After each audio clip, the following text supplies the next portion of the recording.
Dear Isabel, when I was about your age, my Uncle Edgar traveled to Antarctica. Every night I lay awake trying to imagine his adventures. I couldn't wait for him to come home. When he finally returned, he came over for dinner, and I grilled him with questions. But he just went quiet, and I couldn't get anything out of him. 6 months at the end of the earth, and all he could say was how much he missed Grandma's pies. And now I know why. Living on this island, words seem to completely inadequate to the task at hand. How would I tell you about the color of the sky? What are the words for an ocean that is not blue, but 5,000 different hues every time I blink? How could I describe a beauty that is overwhelming and terrifying all at the same time? My darling daughter, I'm sorry I'm missing you growing up. If I ever find my way home, I promise I will find the words to tell you all of my stories. Somehow. Love, your father.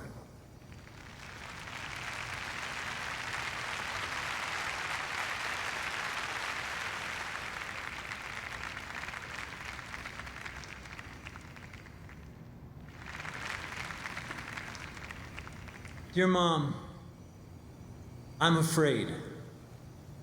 I know that's the last thing you want to be reading, but if this is the last thing you do read, that I wrote, I guess it's better to be honest, right? I'm afraid of running out of food, of the noises I hear in the jungle. I'm afraid of the other people. I always got uncomfortable when strangers would start talking to me, like in line at the supermarket or something, but now I have to talk to them. And I'm scared of dying, Mom. Scared because it's probably going to happen. Maybe I'll figure something out in between me writing this and you reading it, like I'll have a breakthrough and not spend so much time being terrified, but I probably won't. Like I said, I have to be honest. You should have hugged me more. Oh, and I hated the cat.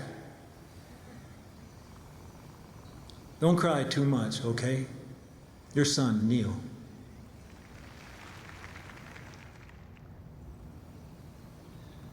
Dad, one of the crash survivors here says we were all brought here for a reason. I think he's right. In fact, I think about it all the time. Why am I here? Does fate have some sort of master plan for me? I hope so. I know you took off when I was 2 and you never got to know me.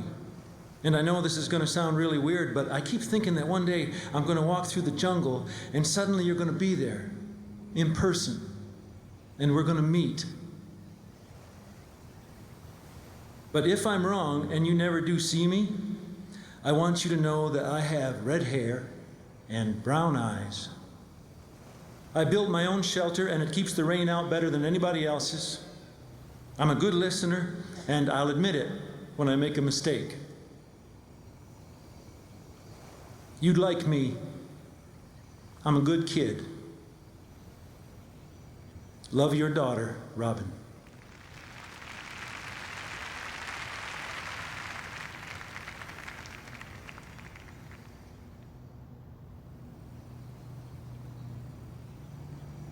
Dear Joanna, I remember asking you once, if you were stuck on a deserted island, what would you take with you? You told me you'd bring your Gabriel Garcia Marquez books, Abbey Road, Moondance, Harold and Maude, and me. And I told you I'd bring all my Stephen King, the White Album, margarita fixings for a year, and you. It's been driving me mad thinking about all the things I wish I had, so I got up today and decided to think of all the things I'm glad I left behind. I don't miss money, or traffic, or email, or anybody who ever worked on our house. Fast food, all right, I miss fast food. Especially fries, you can't fry anything here. But what I really miss is the smell of you washing your hair, the warmth of your skin, the songs you always hum when you walk the dog, and the way I can look into your eyes and learn all that I ever need to know. Without you, half of me will always be missing. Love your husband, Patrick.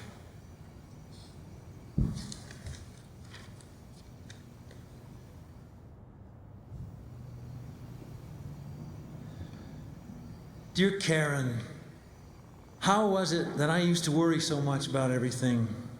Clothes, guys, who I was hanging with. It all seems so completely ridiculous now. I hate that we used to fight. In fact, I remember us fighting one time and Mom saying to me, "One day your father and I will be gone and you'll realize your sister is the most important person you have in your life." I think that was back when she wanted me to be a nun. Well, they're gone, and you are the most important person in my life. I guess I had to be gone myself to realize that, huh? I love you. Your sister, Julie.